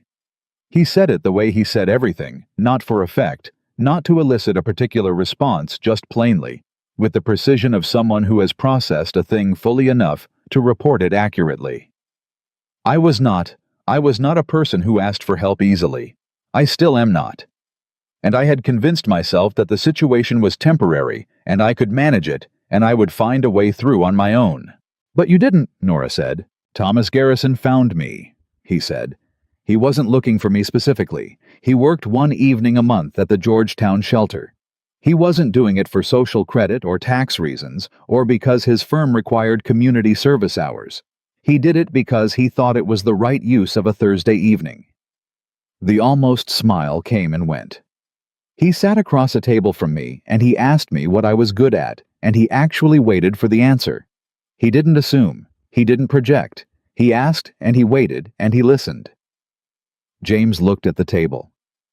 I told him I was good at reading people, at understanding how situations worked, at staying calm when things were bad. He paused. He said those were exactly the qualities the Navy needed, and that if I was interested, he knew a recruiter. And you went. I went the next day, James said. Not because I trusted him. Because I had nothing to lose, and he was the first person in 6 weeks who had spoken to me like I was a complete person rather than a problem to be processed. He looked up. That's all it took. One person. One conversation. One human being who looked at me without deciding in advance what category I belonged in. He paused. Thomas Garrison looked at people the way you look at texts. He didn't impose meaning. He waited for it to reveal itself. Nora felt that land somewhere specific and deep. He sounds like someone I would have liked, she said. Everyone who knew him liked him, James said. He was the kind of person who makes you embarrassed by the amount of time you spend on performance. Because he never did. Never. In a world full of people performing, Thomas Garrison just was. Whatever he was, in whatever room he was in, without alteration or adjustment. Like you, Nora said. He looked at her. Like you, she said again. You walked into this room in full dress uniform, and you sat in the corner, and you ate your dinner, and you said what needed to be said, and you let everything else take care of itself. She held his gaze. You're not performing anything, James. You haven't been all evening. In a room where every single other person has been performing something, you've just been, she found the word, present. He looked at her for a long moment, with those eyes that didn't deflect and didn't perform, and then he said very quietly, You too. Ron cleared his throat. Not rudely. The gentle throat clearing of a man who recognizes he is in the presence of something private and is trying to give it room. He picked up his bourbon and looked at the lobby doors, where Grant Harlow was no longer visible. I should tell you both something, Ron said. They looked at him. I knew, he said, about the seating chart, that Nora was put in the back corner deliberately. He looked at the table. I didn't arrange it. But I was at the meeting where it was discussed, where someone I won't say who said that the reunion was about celebrating achievement, and some of the alumni might make the event feel... He stopped. They used the word inconsistent, with the tone they were going for. He looked at Nora. I didn't object. I sat in that meeting, and I didn't say a word because I didn't want to be the person who made things uncomfortable. He set his drink down. I've been uncomfortable about it since I sat down tonight, and I need you to know that I knew, and I didn't stop it, and I'm sorry. Nora looked at him for a long time. Ron, she said, thank you for telling me. That's it. What else would you like? He looked uncertain. I don't know. More anger, maybe. I think I deserve more anger. Probably, she said. But I'm tired of spending my anger on people who could have done something and didn't. There are too many of them, and the anger is expensive. She looked at him. What I'd like is for you to be the person who objects next time. In the next meeting. The next time someone uses the word inconsistent as a synonym for less than. Object. She paused. Can you do that? Yes, he said, without hesitation. Yes, I can do that. Then we're all right, she said. It was at that moment that the lobby doors opened again, and the scene beyond them had changed. Grant Harlow was gone, not through the main entrance, but through a side door, escorted the suited men, moving with the particular purposeful calm of people whose job had progressed to its next phase. 2 other men, senior-looking silver-haired men who had been at tables 3 and 4, and who Nora now understood were more deeply connected to Grant's business than the evening's surface had suggested, were now also in conversation with people who had not been at the dinner. Fletcher appeared at the edge of the room and made a small, helpless gesture to no one in particular. The evening, Patricia Yunt said dryly, has taken a turn. Several turns, Ron said. Are we going to be questioned? Patricia asked James with the directness of a woman who has decided that directness is the most efficient path through confusion. Possibly, James said, as witnesses to this evening's events. It's routine in situations like this. They'll want to establish what was said and who was present. He looked at her. Tell the truth. That's all they want and all you need to do. What did you say? She asked. If they ask what you said tonight, from the table. I'll tell them exactly what I said, James said. I wasn't operating in any official capacity tonight. I was a private citizen at a private event who spoke truthfully about matters of public record. He paused. Everything I said about Harlow's business arrangements is documented in federal case files that are now part of a formal investigation. I didn't reveal classified information. I didn't manufacture anything. I stated documented facts in a room full of people who had a right to know them. He looked at Ron. That's not illegal. That's citizenship. Ron let out a long breath. Remind me never to get on your bad side. I don't have a bad side, James said. I have a side that understands the difference between people who deserve protection and people who deserve consequences, and I act accordingly. The room around them had thinned. People were leaving, some with the purposeful exit of people who have decided they don't want to be present for whatever comes next. Others with the reluctant departure of people who want to stay, but can't think of a reason that wouldn't look ghoulish. Fletcher was at the door shaking hands with departing guests, with the mechanical persistence of a man performing his function because his function is all that remains. Table 14 had become, Nora realized, the most occupied it had been all evening. Ron was there. Patricia was there. Two of the younger couples had drifted back from their earlier retreat and were now sitting with the quality of people who have decided that Table 14 is unexpectedly where they want to be for the remainder of the evening. She thought about that, about corners, about the geography of rooms again, about how the table in the back by the kitchen door had over the course of this evening become the center of what was real. James, she said. Yes. The letter. Can I keep it? He looked at her. It was always yours, he said. Thomas wrote it about you. I was just the courier. She folded it carefully and put it in her small clutch bag next to her keys and her phone and a tube of lip balm and the other ordinary objects of an ordinary life. She put it there carefully, the way you place something where you will be able to find it again, where you will know exactly where it is when you need it. Then she looked up and found James watching her with an expression she recognized this time without having to search for words. It was the expression of a man who has been carrying something for a long time and has just successfully delivered it to the place it was always meant to go. Not relief exactly. Something quieter than relief and more permanent. The completion of something that mattered. Your daughter, Nora said. Lily. Yes. Does she know what you do? Why you go to things like this? She knows I help people sometimes, he said. She knows that sometimes helping people means doing things that are hard or uncomfortable or that take you away from home on a Thursday evening. He paused. She asked me last week what I was going to this dinner for. I told her I was going to find someone who deserved to be found. He looked at Nora. She said, the full smile came briefly wholly. She said, make sure you actually find them, Daddy. Don't just look. Nora held that. She held it the way she held the best lines she translated, not analyzing them, not working them, just letting them be what they were. A 7-year-old girl's instructions to her father, issued with the absolute confidence of someone who has not yet learned to doubt the possibility of finding what you look for. Make sure you actually find them. Don't just look. She's brilliant, Nora said. She's relentless, James said. I already told you that. Same thing, Nora said. And something in the room shifted again, not dramatically. Not with the seismic force of the earlier shifts, but quietly and permanently, the way the last piece of a translation falls into place. Not with fanfare. With the simple, clean recognition of a thing becoming what it was always meant to be. Outside the lobby windows, the city continued. Traffic moved. Lights changed.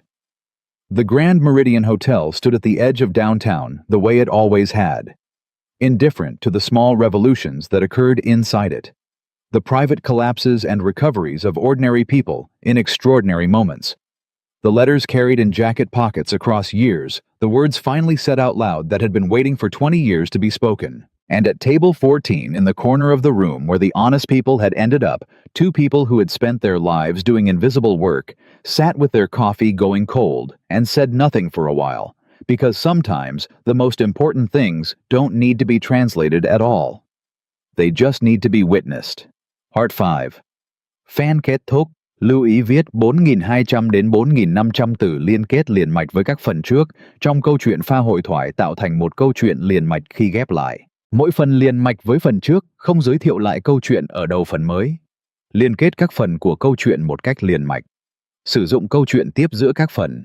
Duy trì chủ đề, tránh ngắt quãng đột ngột, không sử dụng gạch đầu dòng hoặc tiêu đề phụ phong cách kể chuyện Mỹ Hoa Kỳ, giống văn giàu cảm xúc chân thực và gần gũi. Kẻ theo ngôi thứ ba giữ độ kịch tính không viết lan mạn. Kết thúc dùng câu khẳng định mạnh để khép lại câu chuyện rõ ràng, trọn vẹn. Lưu ý trả lời trong mục tin nhắn không nhảy sang mực document. Viết đúng sổ tự tạo yêu cầu không được ít hơn 4.200 từ. 11-19 part, Năm What Remains When the Performance Ends. The last guests left the Grand Meridian at 11:43.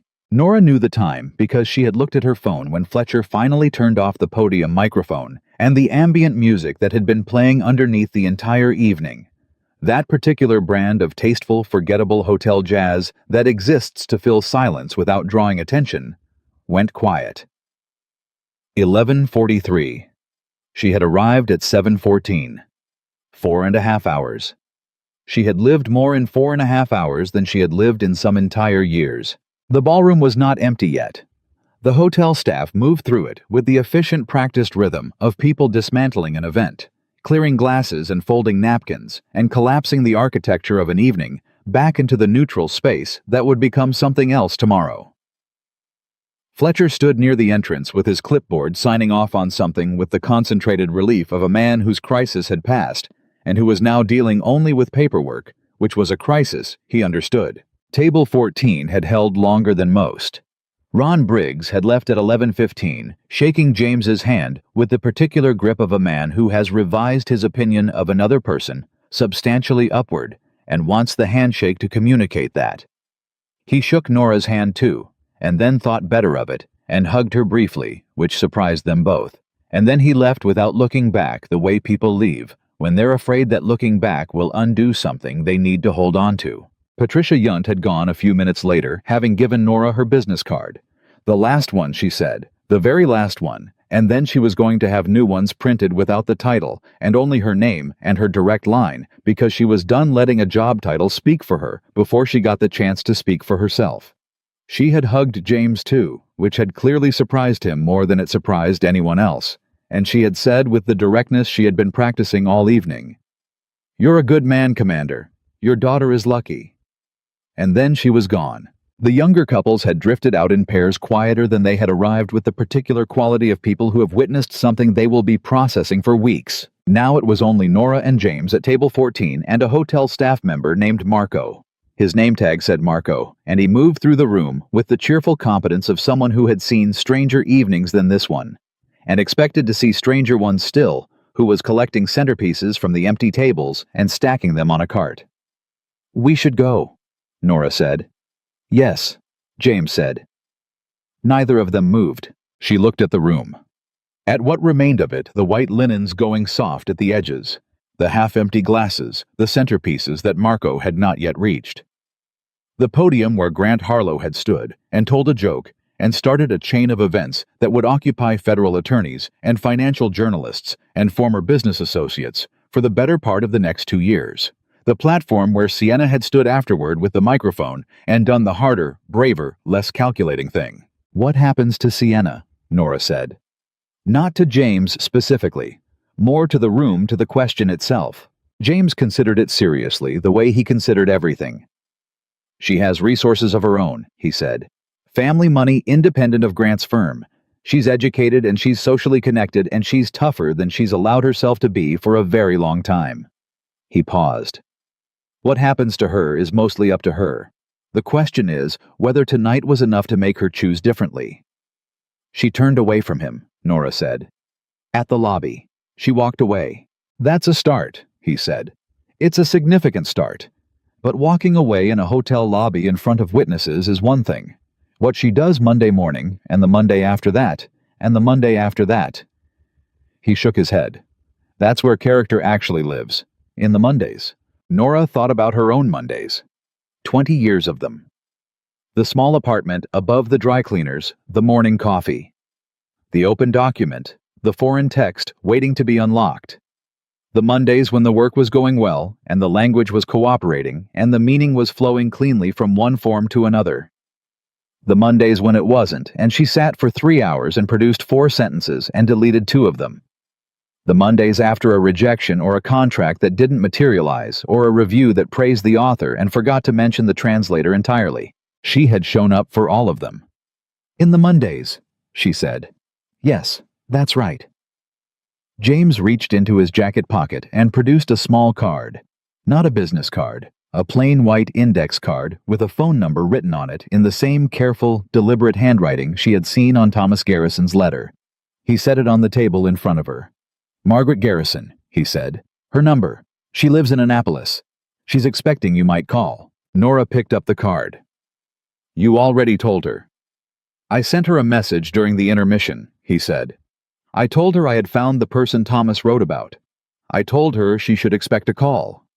You were confident I'd want to call." "I was hopeful," he said.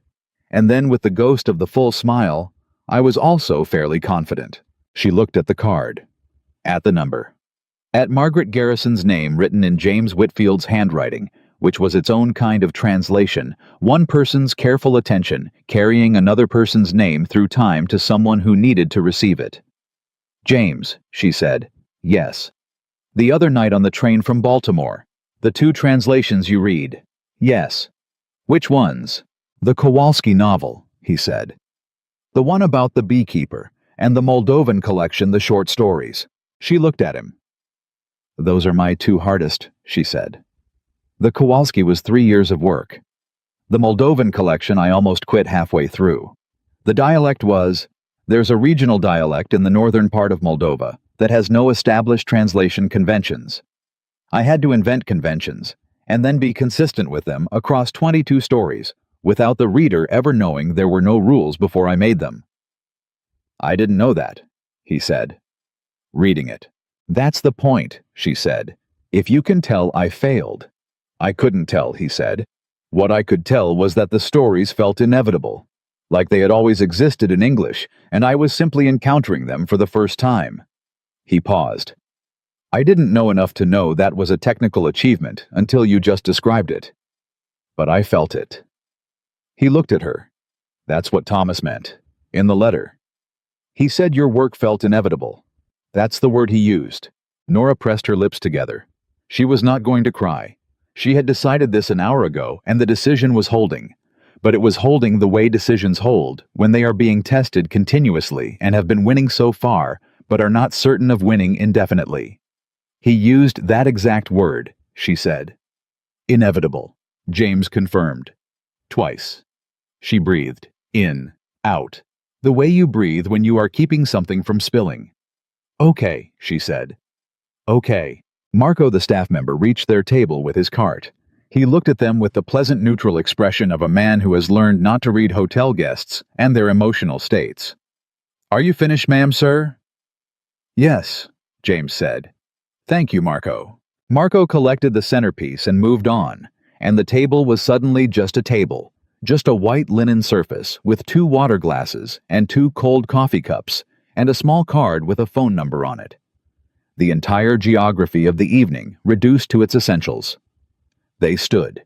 They stood at the same time without discussing it, the way 2 people stand when they have been occupying the same rhythm long enough that the rhythm has synchronized. James picked up his cover, the flat-brimmed hat, from the table where it had rested all evening and fitted it with the automatic precision of a man who has performed this gesture 10,000 times. He settled it with a small adjustment, and the uniform became complete again. And Nora thought about the 22-year-old man with $37 and a backpack, and the particular stubborn dignity of a person who refuses to accept a lesser version of themselves as the final version. And she thought about the Thomas Garrison, who had sat across a table from him and asked what he was good at, and waited for the answer. She thought about the long, invisible chain of good acts that had led to this corner table, and this evening, and this man standing in a Navy uniform in the Grand Meridian Hotel at 11:45 on an ordinary Thursday night. "Walk me out," she said. "Yes," he said. They walked out through the thinning ballroom past Fletcher with his clipboard, past the last of the hotel staff folding up the evening. Into the lobby, which was quiet. Now, the daytime business of the hotel reasserting itself over the evening's event. A couple checking in at the front desk. A solitary guest waiting for the elevator with a rolling suitcase, a bellhop passing through with the composed invisibility of someone who is paid to be background. The lobby doors opened, and they stepped outside, and the city received them. It was a clear night, the kind that arrives in Washington after a day of suppressed humidity, when the air finally releases what it's been holding, and becomes for a few hours simply cool and clean and possible. The street was quieter than it had been when Nora arrived. The dinner crowd thinned, the evening traffic reduced to the particular steady stream of people who had places to be at midnight. Taxis. A couple walking a dog. The orange glow of a food truck 2 blocks down doing the last business of the evening. They stood on the steps of the Grand Meridian, and neither of them moved toward the street. "My car is in the garage on 17th, Nora said. "I'm taking the metro to Union Station," he said. "Train back to Baltimore at 12:40. "You're going back tonight." "Lily has school tomorrow," he said. "Mrs. Pacheco will stay until I'm home, but I don't like to leave it past midnight." She looked at him, at the uniform and the cover and the 3 gold stripes and the face of a man who had built himself from almost nothing into something real and permanent and good, and who was going home tonight on the 12:40 train because his 7-year-old daughter had school in the morning, and he did not like to keep Mrs. Pacheco past midnight. "She's lucky," Nora said. "Your daughter, to have you." "She'd tell you the luck runs the other way," he said. "She tells me that regularly, with full confidence." The full smile brief and real. "She's 7. She still believes everything is possible, and everyone she loves is exactly who they should be. I try to be the person she thinks I am." He paused. "It's useful, having someone who believes in the version of you that you're still working toward." Nora thought about that. About the versions of herself she had been working toward over 20 years quietly, without an audience, in the small apartment above the dry cleaners with the foreign texts and the Warsaw tram magnet and the single handwritten card from a Polish poet. The version who showed up for the Mondays. The version who did the work without the credit. The version who carried it all without being credited, without being seen, without being given a table anywhere near the front of the room. The version who had sat at table 14 tonight and held Sienna Harlow's gaze until Sienna looked away. "I've been working toward a version of myself for 20 years, she said. "I think I met her tonight." James looked at her. "How does she seem?" "Tired," Nora said. "But good." She paused. "Better than I expected." "Good is enough," he said. "Tired is honest." A taxi passed on the street below them, its light on available. Neither of them moved to flag it. "The foundation," she said. "If Margaret and I talk, if we decide to try to restart it, it's a real thing you think could work." "Thomas built it from nothing with a small bequest and 3 years of his own time," James said. "He had 12 grantees in the first 2 years, all overlooked practitioners in literary fields with no other institutional support. 3 of them have gone on to significant national recognition." He paused. "The infrastructure still exists legally. The board was dissolved, but the entity wasn't. It would need a chair who understood the field and had the credibility to evaluate applications and attract donations. It would need someone who knew what it meant to do invisible work and could recognize it in others." He held her gaze. "It would need someone who had been doing exactly that for 20 years. She looked at the street. At the city that had been going about its business all evening, while her world was reorganizing itself inside a hotel ballroom. At the ordinary continuing indifferent life of a city at midnight. "I've never run anything," she said. "Thomas hadn't either," he said. "When he started." "I don't know anything about grant administration." "Margaret does," he said. "She has an MBA, and she spent 5 years at a nonprofit before she moved to Annapolis. She knows the operations. She needs the substance." He paused. "You're the substance, Nora." She had been called many things in 20 years. Quiet, reliable, competent in the particular way that becomes invisible. She had been called good occasionally in reviews that were primarily about the author. She had been called a consummate professional by clients who meant it as a compliment, and did not notice it was also a form of erasure, reducing a person to their function, their professional surface, the thing they produced rather than the person who produced it. She had never been called the substance. "Call Margaret," James said. "This week. Don't wait until it makes more sense, or until you feel more prepared, or until the timing is better. Call her this week." "Is that an order, Commander?" "It's a recommendation," he said, "from someone who waited 3 years longer than he should have to do something he knew was right, and learned that waiting doesn't improve the situation. It just extends it." "What did you wait 3 years to do?" He looked at the street, at the quiet midnight city. "To tell my daughter the truth about her mother," he said. "About who she was. Not the protected version, not the age-appropriate version, but the real version. A woman who was complicated and brilliant and deeply kind, and who left too early, and who would have been exactly the mother Lily deserved." He paused. "Lily asked me direct questions. She always asks direct questions, and I kept giving her the careful version because I thought I was protecting her." He stopped. "When I finally told her the truth, she looked at me for a long time, and then she said, 'I already knew most of that, Daddy. I was waiting for you to know I could handle it.'" Nora was very still. 7 years old, she said. 7 years old, he confirmed. She was 6 when she said it. The almost smile with more behind it than usual. "Relentless." "Relentless," Nora agreed. She looked at him in the clear night air on the steps of the Grand Meridian Hotel in his navy dress blues, with his cover on, and his 3 gold stripes catching the light from the lobby doors. And she thought about all the things she had translated over 20 years. All the rooms she had unlocked without entering. All the meanings she had carried from one language to another, without anyone watching, without anyone crediting the weight of what was being carried. She thought about a 7-year-old girl telling her father, "I was waiting for you to know I could handle it." She thought about Thomas Garrison writing 11 sentences in careful cursive about a translator whose name was buried in small print on a copyright page. She thought about the way good things travel through the world invisibly through people who will never meet, connecting in patterns that only become visible when one of the threads pulls taut.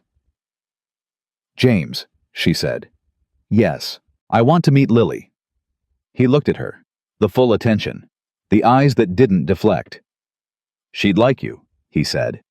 "She'd ask you approximately 40 questions about translation in the first 10 minutes, and then she'd ask if you wanted to see her drawings, and then she'd tell you that her father talks in his sleep sometimes, which is both true and something I wish she wouldn't tell people." Nora laughed, a full one, real and unguarded, the kind she hadn't produced all evening.